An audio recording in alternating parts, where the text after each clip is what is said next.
Hello, hello, hello, my darlings. Thank you for joining me on A Slice of Life, A Slice of Life. Tonight I want to talk about the gray divorce. The gray divorce. And I got inspired by an article in the Atlanta Journal-Constitution by Patricia I should not mess up her name. Neligan, Neligan, Patricia. Anyway, I read this article about older couples thinking about and rethinking about marriage and getting divorces in their 70s. And it's called a gray divorce. And they made me think about something bigger. The article talked about what people call gray divorce, couples over 50 deciding to end their marriage after decades together. So they probably stayed together because of the kids, stayed together, see which way the kids are going to go. They haven't talked to each other about anything the whole time they were raising those kids. And once they had to talk to each other, they didn't have anything to talk about. And so they were like, you know what? I mean, I think we should get a divorce. And the kids are like, what happened? Because all the time we put our emphasis on our children and forget that date night, that love night, that extra thing that we do for one another. Or maybe the love is just faded. I don't know. But none of us are the same people we were in our 20s, our 30s, or our 40s. And the people that's in the house with you should be on the same page. They're not the same person either. So you have to look at what has happened. What's the difference? What is going on with them and you and them? Because we're changing, we're constantly changing. Nothing is more constant than change, as you know. So at 83, I'm certainly not the same young woman that marched for the civil rights, although I have the same attitude about it. You know, I don't know if I can get out there now and do it, but I got different attitudes about different things now. So I survived cancer 3 times. I buried loved ones. I celebrated my friends having grandchildren and my bonus grandchild. I watch technology. I used to use a rotary phone. You all don't even know what that is. And with 2 parts, you hold right here, this part of the phone, you held, and you talked in another part of the phone, a little black one. You held it right here, and you talked right there.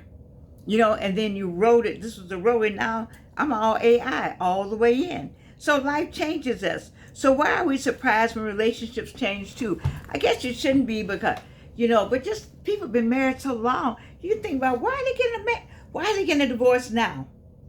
But you don't know. Sometimes it's that space. So give people permission to grow. It could be something else going on there. So don't pass judgment on older couples getting divorces. Don't do that. Give people permission to grow. Whatever time they need to grow, maybe it doesn't start growing to 73, 75, 78. Look how much I've done in my 70s and my 80s that I didn't do in my 60s and my 50s. My catalyst was my cancer. Cancer has been my catalyst the whole time. But growth is a part of living. And so we grow. The question isn't whether or not people change. The question is whether or not we grow together. Have they grown together? He's now retired. She's now retired. One doesn't want to do anything and one wants to do everything. That could happen. And so what do? You come to a compromise. That love will bring you together. But if there's no love there, that's a problem. Because you can compromise. We'll stay at home sometime. We'll go sometime. It has to be a compromise, though. You have to want to make it work. I told my daughter today, I had so many places to go, so many doctors and so forth today, that I always say it takes stamina to be an adult. It took stamina for me today to be an adult. And I actually used my cane. I did not get out in front of Emory Hospital today without my cane. As cute as I look, I got on 3 different stripes, awesome, and some white loafers that I found on the shelf, some Ralph Lauren white loafers. Oh, baby. But baby, I had to have that cane. Yes, I did. I had to have that cane. And so don't wait. So anyway, what you're going to do, this next thing we need to do, let me get back on this. You have to keep talking. Many relationships don't end because of one dramatic event. Sometimes they end because thousands of little conversations never happen. Relationships end because you didn't say what you're supposed to say. I didn't hear what I wanted to hear. And maybe sometimes I have a friend who says he doesn't know what, He's like, I don't know what y'all want.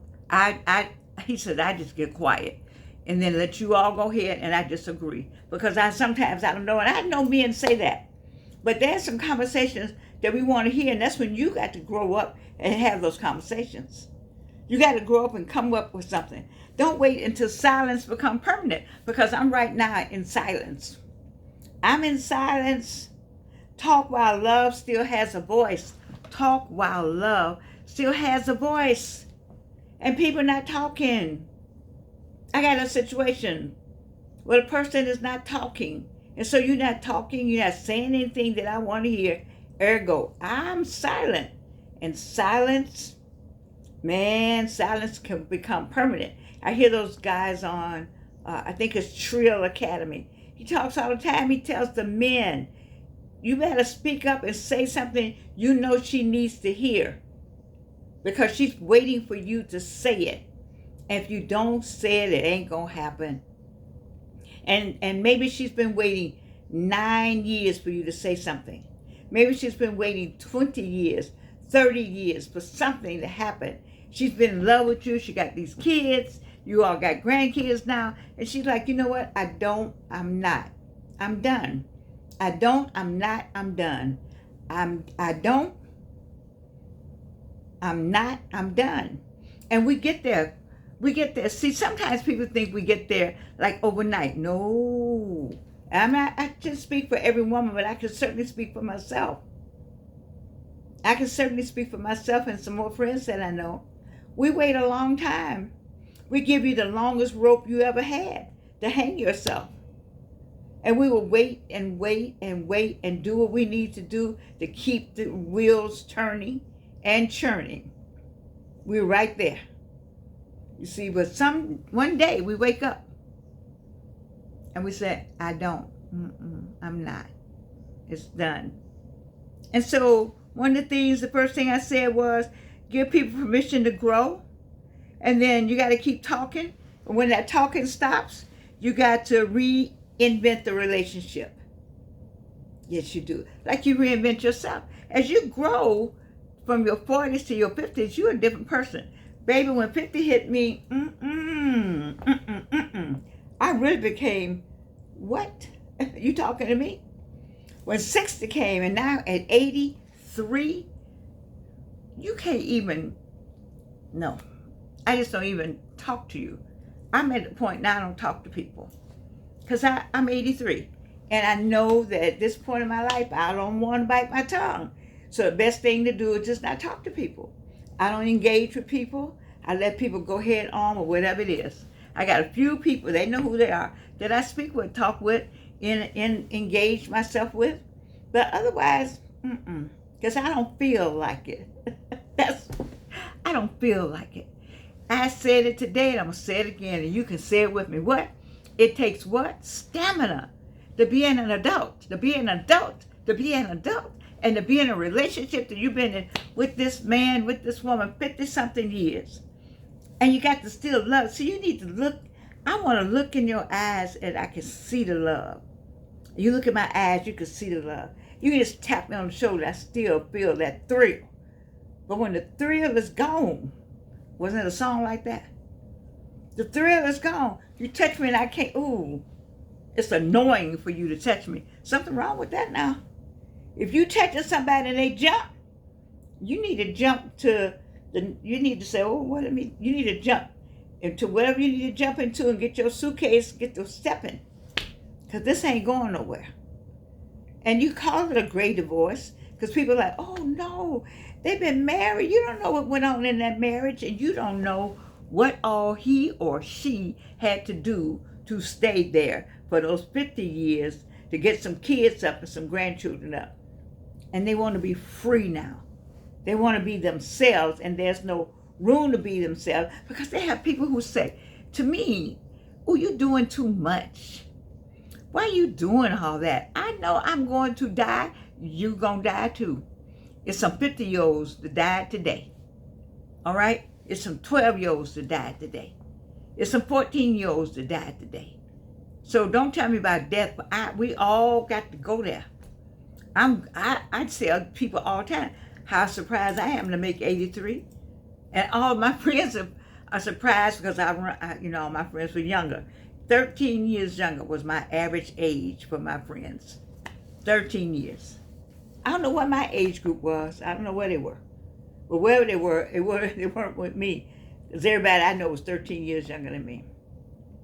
Because that's just, either I look like them, number one, and then two, I'll just roll like that. But now we're talking about being in your 80s. He said, people getting a divorce in their 80s? Yes. Especially, you don't know. Y'all heard of domestic violence? I know a couple. I could just go. They're separated now because they're so senior. The one is in one facility and one is in another kind of facility. I think one has dementia something and one is something else. I'm not sure what it all is, but that's the only way they got separated. She was frightened of this man at 81, 79, 83. He was still walking the dog on her. I don't want to say. I wanted to just go and snatch him myself. He was feeble in walking the dog. Because he had her right here. She spent her whole entire life with this craziness. And now she's in a home. And probably worried about him. And he doesn't know who he is. I tell you, let the gray divorce go. If it needs to go, let them go. And think about your gray divorce time. Think about what you could do to make it better. So you can reinvent the relationship, though. It doesn't have to be all downhill. One, you can talk. Retirement isn't the end of life. I told you when I first started this show, I had to come get some of y'all out the coffin. Y'all were out of retirement into the coffin. Baby, at 60, you got 40 more years on the earth. At 70, you got 30 more years on the earth. At 80, you got 20 more years on the earth. I'm going to have 16 more years for sure. At least 16. That's a lot of days. What am I going to do? Just go ahead and crawl in the bed? No. I'm going to try to find some more of these put these together. I had my daughter take my picture today, and it's like, here, I said, oh, this is cute. I mean, just find life. Find life. Find it. It's out here. Find it. Find those things that you always wanted to do. Find it. Find it. Stay away from the negative people. Run. Don't answer the phone. No. Maybe the empty nest isn't a loss. Maybe it's an invitation to do something else. Take a trip. I've been promised so many trips. I haven't gotten that trip yet. And you know what? Not going now. No. Because one thing about it, before I went to Delta Airlines, I was well-traveled. And then I went to Delta Airlines, and now I am well-traveled, for real. Before I went to Delta Airlines, I was well-traveled. And then, add to that, I was well-traveled. Because people like to say, oh, you went there. No, baby. I had already traveled well before I went to Delta Airlines. Because that just was my mindset. Thank you very much. And thank you very much for my experience at Delta Airlines. And I can still travel. I can. I stood. I worked. But then to give me that something called PASS, a pass, so I can get on the plane and go somewhere and see something that I haven't seen. Take a trip. Volunteer together. I love volunteer work. Go make some sandwiches. It is nothing like being in the kitchen with a bunch of people doing free stuff. All the sandwiches, making sandwiches, cutting the bread. I don't wrap mine like this. This is so much fun. It is fun. It is fun. Learn something new. That's what my friends laugh at me, but I learned something new. I'm an AI queen. I love it. Love it. Love it. Love it. What else can I learn? What else can I do? I just make up stuff just so I can see it work. Ooh, it could do that. It could do that. It could do that. You know, because I'm not afraid of it, because I guess, I don't know, just for me it's fun. And it challenges my mind. It keeps me going.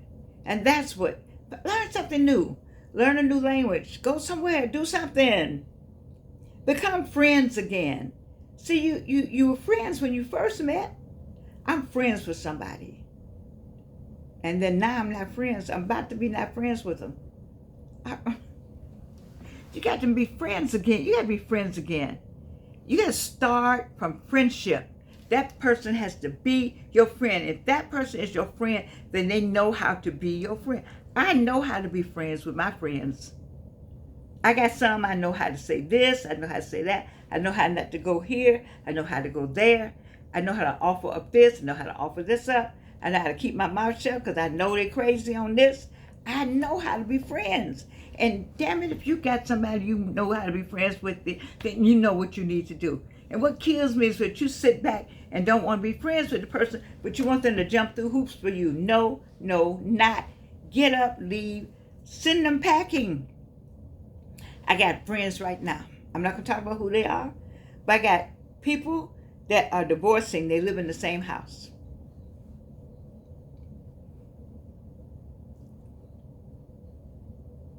She is free for the first time in her life. And they live in the same house. Isn't that interesting? But you have to be, you have to have, I don't know, it's hard to talk about that.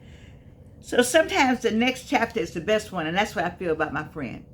She's on her next chapter, and she's happy. Find your happy spot. You know how when your boo comes in and touch your shoulder, kiss your forehead. Ooh, Lord, I love a forehead kiss. You know, or do the nose, you know, nose to nose. You know, whatever turns you on, don't you just like all that? You know, do that again. Start afresh. Someone told me I'm going to start all over again. I'm going to reintroduce myself. Well, I've been waiting. Until I get it, I ain't moving. Sometimes the next chapter is the best one. Life isn't asking us to become the people we used to be. I ain't trying to be that Georgian back there. I've been several Georgians, and I'm liking this one. Some of them I like. I messed up. And some of them I didn't like. I messed up. But this right here, this old girl right here, this old girl been through something. This old girl right here likes her. This old girl right here has a hell of a time getting up in the morning. This old girl right here looks in the mirror and cries. Like, who is that? This old girl has memories. This old girl right here been through some stuff. This old girl right here. But I like her because she does not give up. She does not give up. And I will come here and talk to you all till I'm blue in the face. Till I can get you to know that whether you're married, single, widow, or divorced, or simply growing older, never stop becoming. Whatever the becoming is, go clean out your freaking closet and throw some of that stuff away and get some nuts, some more stuff, some different stuff. I got a whole new closet thing going on now. Woo, child. I mean, I'm just like, let me, because I did this during the pandemic. During the pandemic, baby, I got up every day. I had on something like stylish, very stylish. Oh, God. I just, because I was enjoying myself. You see? I didn't have anybody else to say, baby, you look good today. I like that what you have on. And so what you gonna do? You gonna have nobody. So you're gonna fade away, and you know you like fashion. Find something else to do in fashion. You ought to be glad I can't find my sewing machine. You know, when I point that way, some of y'all know. You got to dig. I ain't gonna tell you anyway. It's a sewing machine somewhere. Growing wiser is a choice. That's a choice. That's a choice. Growing wiser. Many people spend decades taking care of everyone else, their spouse, their children, their parents, their careers, their church, their community. Then one day, after 50, 60, and 70 years, they wake up and ask, who am I? That's the problem. Who am I? Who am I now? You got to come to that. You got to come to that. It has nothing to do with whether you're married, a single, a widow, or widows, a single, or whatever, caregivers, divorced, none of it. Who am I now? Rediscover your old dreams. And don't tell no damn body. Just do them. Like I'm discovering my passion. I had a passion for fashion. a passion for academia, a passion for music, you see, a passion for entertainment, and I'll just do it with myself then. I don't have anybody to play with, it's okay. And sometimes, I don't want you to think it's easy, because sometimes I like, man, I wish I had somebody to want to play with me. They want to say, baby, you want to go, I just somebody to play with me sometime. Let's go put on this. You want to put that on? You like that? I was somewhere today. I had to go take something back. Dad bought me a little t-shirt. I don't need to buy them, but I wanted this t-shirt. And like they left a thing on it. And I was going to wear it under here. See, I got on something else. That looks good, though. But I had something else that's going to be, nevertheless. And when I went in there, the lady said, I said, oh, that's gorgeous what you buying. She said, yeah, he said I could have it. I said,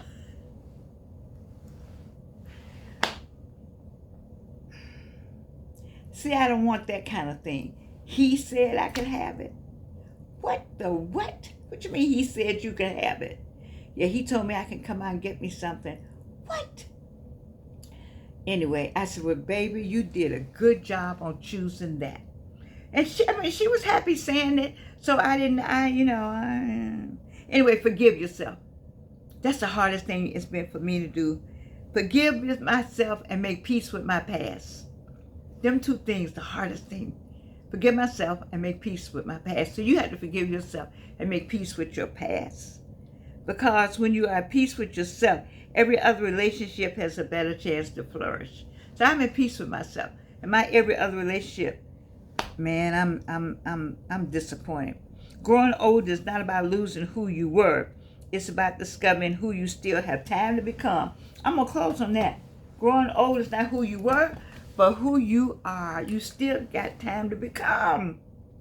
Become whatever that is. Whatever it is. Get up and put your clothes on. Okay? Go get in your car. I don't like my car right now because it's not clean the way I want it. Okay? I haven't had time to do that, but I'm going to do that. Go get your car cleaned up. Get your clothes on. Get you some lipstick. Okay? Shine your shoes. I saw a man today, I'm going to say this, I'm going too long today. Black people laughed at him. I was so ashamed of my own people. I wanted to snatch them young people. I wanted to snatch them out the hallway at the doctor's office. Because we were downtown with the white folk. Okay? He had on, those older dudes. He had on a hat.